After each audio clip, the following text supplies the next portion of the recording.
All right, this is the New Deal. This is a new attempt to make shorter videos for you, so this one will be about 15 minutes long, and some of the details you'll hopefully have gotten in class. So, the things you gotta know. One, you gotta understand kind of the situation with the Great Depression. Hopefully in class we've kind of gone over some of that. I'm not going to spend a ton of time in this video, but for the chapter, understand kind of the fallout of the Great Depression and the feeling of people with that. Two, you got to know who Franklin Delano Roosevelt is coming out of this video. Three, you got to know about the New Deal, what it was, its legacy, the agencies, all that fun stuff. Four, and probably I would say most importantly, you got to know about the creation of the modern welfare state.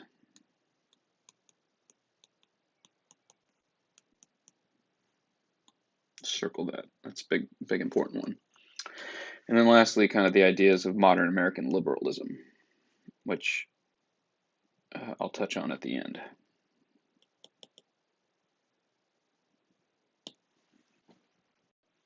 So, in 1928, our man Herbert Hoover, right, was running for president, and he ran on his "chicken in every pot" slogan, and he'll win pretty handily.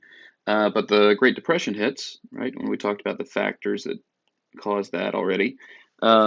He won't do enough, and people are going to be sort of dismayed with Hoover. And so in 1932, the Democrats are going to run Franklin Roosevelt, who is going to be a rich guy from New York. He'd been the former governor of New York. He was a wealthy family, right? He was like fifth cousins of TR, Teddy Roosevelt. As a boy in 1921, he contracted polio, or some sort of infantile paralysis, as they call it, and it made him paralyzed from the waist down. So for about 2 years, he couldn't really move. He famously went to Springs in, I forget the place in Georgia, but he tried to seek some sort of remedy for that there. Supposedly, he also fell in love with another woman, but that's all conjecture. Speaking of ladies in his life, his wife, Eleanor Roosevelt, was really a big influence on him and his presidency. She was kind of considered his legs sometimes. She went around and pushed a lot of his agendas, pushed her own agenda as well. And she's kind of the model for the modern first lady. Now, the campaign itself, right? And you can see the big difference here. Our man Roosevelt with the big smile, right? And then there's Hoover looking pretty down. People liked Roosevelt because of his optimism. Oh man, I can't spell optimism. That's unfortunate. But the idea is, right, that if you even look at the picture over here, he's got his little penguin-esque cigar holder there, right? He was upbeat, optimistic, and he was, something I can't spell, proactive to fight the Great Depression. And in his speeches, he would talk about his New Deal.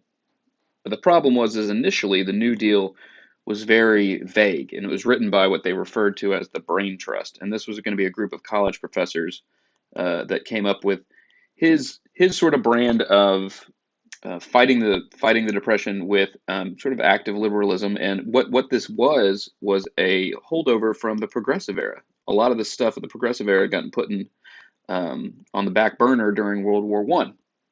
So now we have an option, or not an option. Now we're going to go back to some of that and begin to enact a lot of that. And he will get elected pretty handily in 1932. And famously at his inauguration, he says, you know, the only thing to fear is fear itself. And so now, hopefully, I can get this video to work.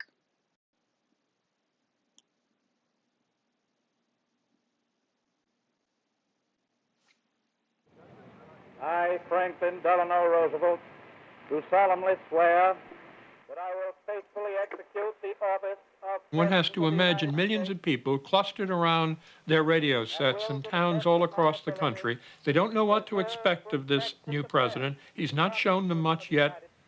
So help me God. And then they hear, coming through their loudspeakers this voice. This is preeminently the time to speak the truth, the whole truth, frankly and boldly. So filled with courage, with self-confidence, with a sense of leadership. This great nation will endure as it has endured, will revive and will prosper. Suddenly this man came in and he made clear to the country that there was really nothing to fear except the fear that was in one's own heart. Let me assert my firm belief that the only thing we have to fear is fear itself. Nameless, unreasoning, unjustified terror. The country was so excited that one had a live leader, finally, at long last, in the White House, that he could have suggested we all get ready to walk to the moon, and we would have followed him. It was just an unbelievable change in mood.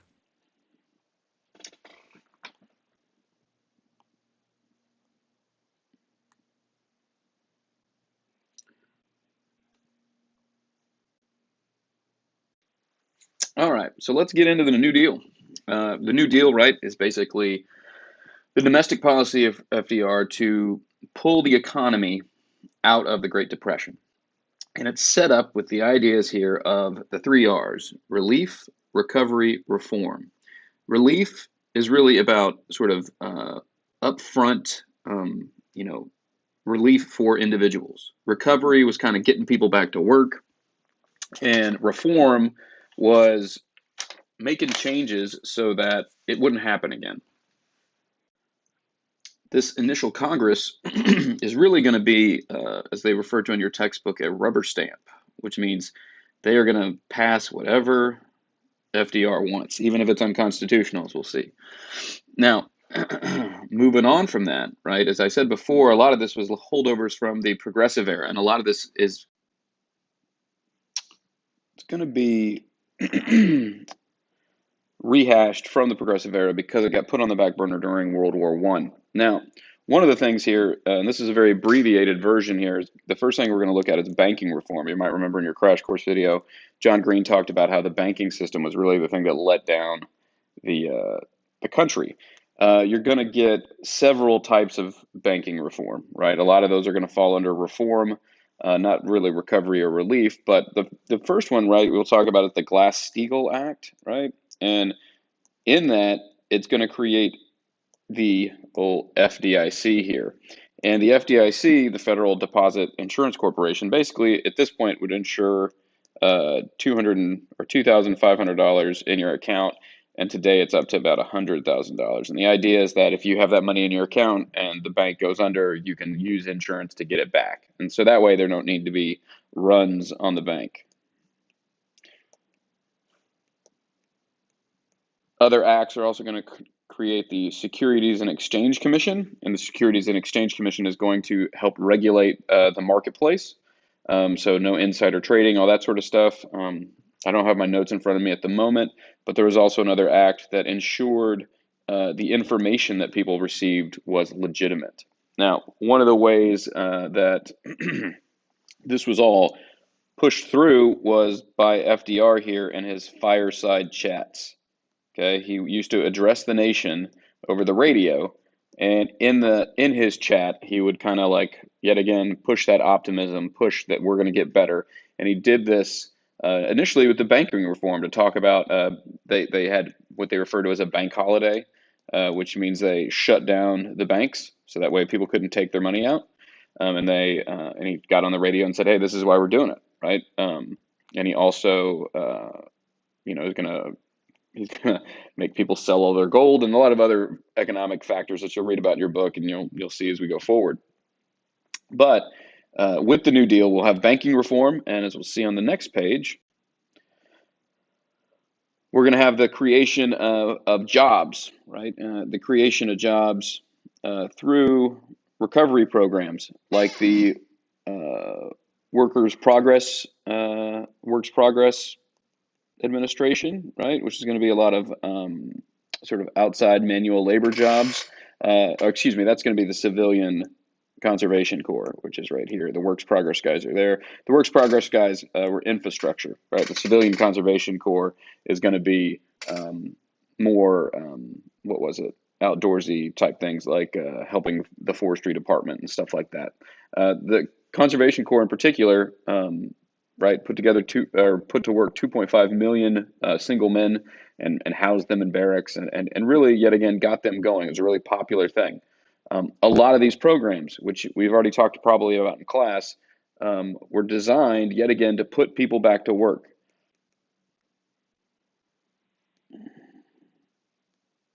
And to put a little bit of money in their pockets so they could spend it. Another one is going to be the Tennessee Valley Authority. And you can see it over here. The Tennessee Valley Authority used dams, right, in these places along the Tennessee Valley, or the Tennessee River, I should say, to create electricity. And so the thought was, right, you're going to put all these unemployed people to work building the dams, and then you're going to bring cheap electricity to the Tennessee River Valley. And this is a great example of a public work program created during the New Deal. Now, besides this, you're going to have old Huey P. Long down there. Huey P. Long is going to be a senator from Louisiana.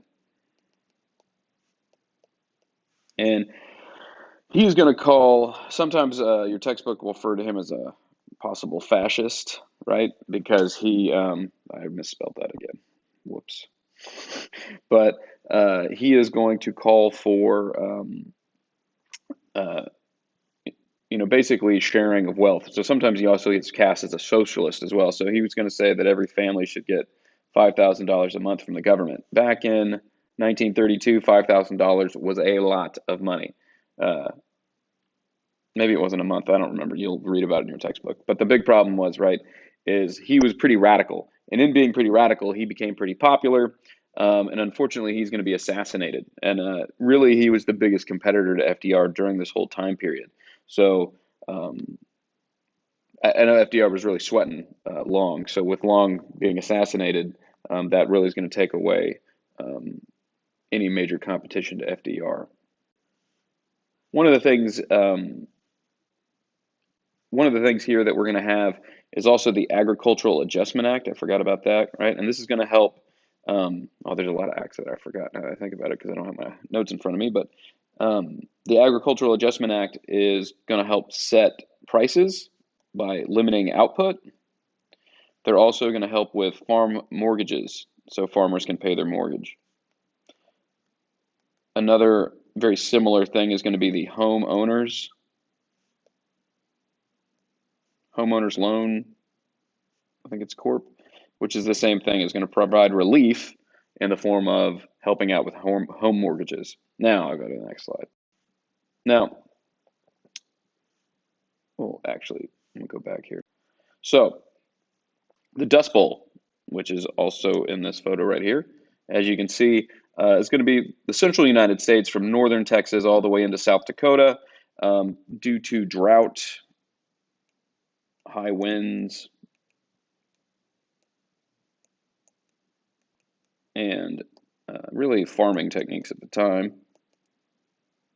You're going to have the layer of topsoil basically blow off into dust. And you're going to have people migrate from Arkansas and Oklahoma and Kansas and Nebraska, mainly to California, but also into Oregon and Washington and just out west. Okay. In California, they're going to mostly settle in the San Joaquin Valley, which is going to be good for farming. There's a famous John Steinbeck novel, Grapes of Wrath, that is very similar to, or not similar to, but it kind of has a fictional story that tells the story of Dust Bowl United States. Now, with the Dust Bowl, the Great Depression, the New Deal, one of the things that FDR was trying to do was get everything passed. And his stuff was going to be met with stiff opposition by the Republicans. And it would be then put to the test in the Supreme Court.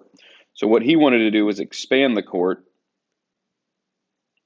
to 12 or 15 from 9. And this will fail because the only reason he wants to do it, right, is so he can put more Democrats on the bench and they will vote hopefully for his New Deal programs. He also wants to maybe make term limits or limit all sorts of aspects of the Supreme Court, which is yet again at the moment unconstitutional, and people find it as a bit of a bridge too far for him. Like it's too much for him to attempt, and it will sour some people, but it will fail, as you'll read about in your textbook. And that takes us to this idea of the legacy of the New Deal, right? It's going to uh, address the Great Depression, right? But it's not really going to fix it.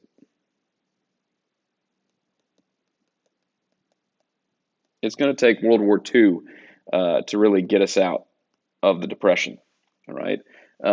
It will expand the government majorly, like exponentially almost, like 4 times. Um, so the agencies, the amount of people it puts to work, the money, all that sort of stuff. And it will create what we refer to as the modern welfare state. And this is the idea that the government has to take an active role in the welfare of its citizens, right? So the government has to fiddle with interest rates to make sure the economy doesn't screw up, and it needs to, respond to natural disasters and all that sort of stuff. So pre-1932, the government wasn't doing that. And so now we see this more modern view of the government, and that people demanded that the government be more active to keep things from happening. And one of the things they did, right, by making all these agencies and passing all these laws, was to helpfully help keep the economy going. And this comes from the ideas here of John Maynard Keynes, what we refer to as Keynesian economics. And in this, the idea is that the government will, as they say in the book, the government will prime the pump, right? And the idea is, it doesn't even look like pump. The idea is that it'll put money into the economy. People will then spend that money, and it'll get the economy moving. All right, that's the idea. And this will be the basic economic sort of principle that we'll use after World War II to rebuild Europe and moving forward. Now, today there's arguments on either side if this is useful or necessary, but at the time, that's what they used. All right, well, that'll be an end to this. Hopefully this one will get posted correctly and everything will be fine.